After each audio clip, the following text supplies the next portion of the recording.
Hello everybody and welcome to Leighton Junction. Here we are in the flesh and being persuaded by some friends of mine to appear in front of camera for a change, just to put a face to the voice. So you may want to put any pets away for the next 10 minutes or so. So yes, I thought, well, why not? We'll step in front of the camera and see what reaction we have, and it's always nice to put, I think, a face to the voice.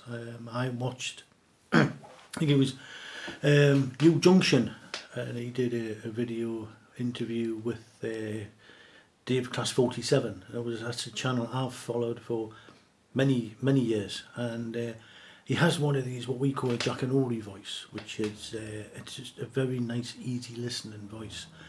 And it was nice to put a face to that voice, and so I thought, one or two workers said, "Oh, you should, give it a go, and what's the worst that can happen?" So I thought, well, why not? I've got the sound sorted now, so it would be nice to sort of step in front of the camera occasionally and just let people see who's behind it all. It's when I do sort of. I'm doing a sort of video on an engine, and I'm doing a brief history. It's always difficult to try and keep it free flowing and sounding natural, because I'm not used to speaking in a room like this on my own, because there's nobody here. At work and outside with the public, yes, I'm used to speaking to somebody face to face, so it comes more naturally. So I have found it quite difficult. When the channel first started, it was quite a challenge to try and keep this sort of flowing, and even the beginning of a video where I do a brief history of an engine, say a 47 or whatever, that brief history may be 5-10 minutes, that's all. That 5 or 10 minutes can sometimes take hours, because I'll be halfway through and then it stops, and I've got to start again and again and again, and then Sooty the cat may start in the background, and so it has been a bit of a learning curve, but here we are. We've managed it, and I think as I say, I'm just trying this to see what reaction there is, whether it be good, bad, or indifferent. So I think really next year is just, as I'd said on my previous video, I had done a end of year video. But I'd rather cocked up the sound. The sound wasn't very good. People couldn't hear me.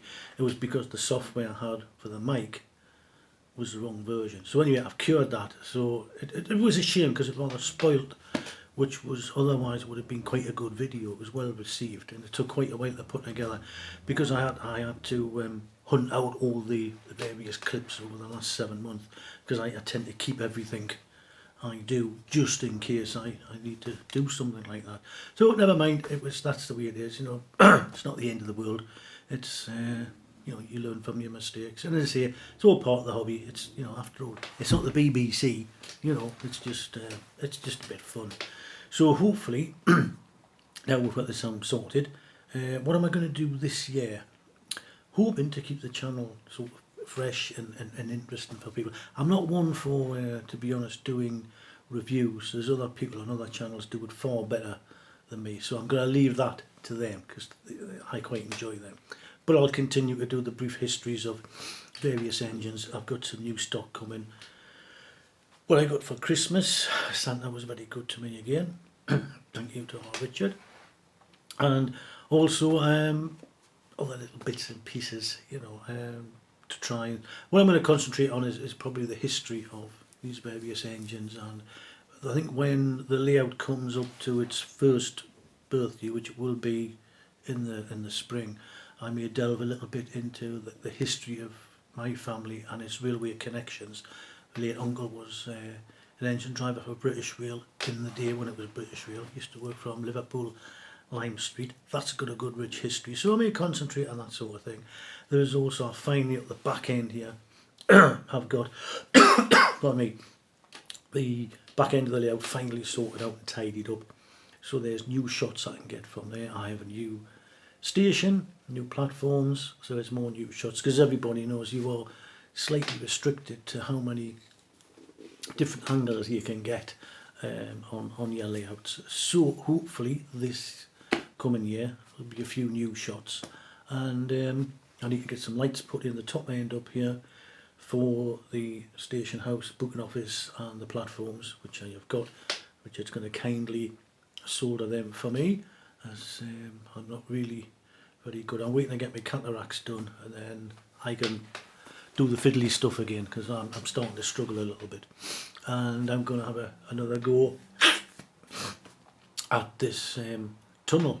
I'm going to follow Dave Howarth's, how he's done his, and hopefully be able to get a tunnel up and running sometime in the new year. I've had a few goes at making tunnels, and they've all, to be honest with you, they've all ended in tears. So you know, the last one ended up with a big pile on the floor to be hoovered up, as I was telling Dragon Junction.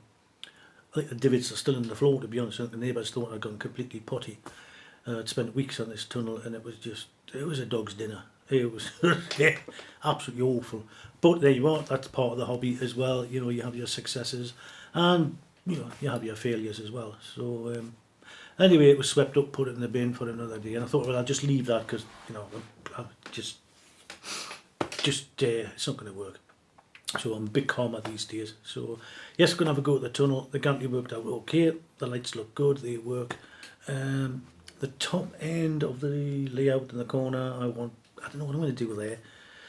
Probably a cottage scene or something like so that. So and I think really for next year is, for me, the most important thing I think is to just try and give a little bit back to the YouTube community that I have gained from it as well, because everything you see on these videos on this layout is being copied and harvested from all the other channels, you know, like so of your Dave Howarth, your Graham Lakesides and Dragon Junction and LNER. There's a whole host of all these people I subscribe to. I take little bits and pieces from them all, you know, and that's a good idea. I'll get that. I'll incorporate that into there. So in many ways, you have helped create this, and I think it's always nice to try and give a little bit back to what you of getting out of it. And I've getting quite a lot in the last few months, I must admit. I'm not a huge techie fan. I'm being dragged slowly into the 21st century. I've only just gone digital, only the last few years. You know, just how far I am back. I've only just stopped using CDs. Can you believe it? The nephew put all my music on my iPhone, so I don't use CDs. I mean, I've still got 45s and 35s in the cupboard. I could be sitting on a fortune. That's how far back I am. But I'm slowly getting there. It's all part of the fun. So that is hopefully early next year. The next running session will be, I don't know if you can't see it in the background, will be my class 70. This is not one that Santa Claus brought. This is I think I got this in I think it was September, but I completely cracked the body trying to put a chip in, completely ruined it. So I had to write the backman, explain the situation, and kindly cost us £30, mine, another £30, to send out another body, because the front end slides off, clips off. It's not one of these you just unscrew and then lift the body off. It's a right old faff. So anyway, followed the instructions as you should do, and finally got this put together. And I'm following Graham from Lakeside's advice on trying different chips, different combinations next year. So although they are still lock sound, the chip that's in the 70, the new 47, the TPO I'm going to feature, and a few others are from when I can remember what they are called, House, from House. And so I'm trying them, because they've got a different setup, slightly different sound to them. So, you know, I have a number of 37s, and I think it's nice to have a few 37s with just slightly different tones to them. So yes, that's hopefully I'm going to feature them next year as well, and hopefully some little improvements on the layout itself. I had very briefly thought of you know, completely wiping this and starting this from scratch, like Dave Howarth and a few others have done Lakeside. You know, I mean, Dave's always, I think it says about his 4th rebuild now. I don't know where you get the time, Dave. But because I'm slightly restricted in here with sort of room and time, because I'm still working, I haven't retired yet. I'm still waiting for Camelot to phone us. You never know. So until then, till either I retire or Camelot ring us, what you see is what you got. I'm probably going to leave it. Maybe when I retire, I may, we'll see what time we've got. But this has been nearly, what, nine years in the making, on and off. So I'm reluctant to sort of, start afresh again, because I'm not as quite nimble as I used to be. I've got the 2 hatches here, but again, I don't quite fit as I used to.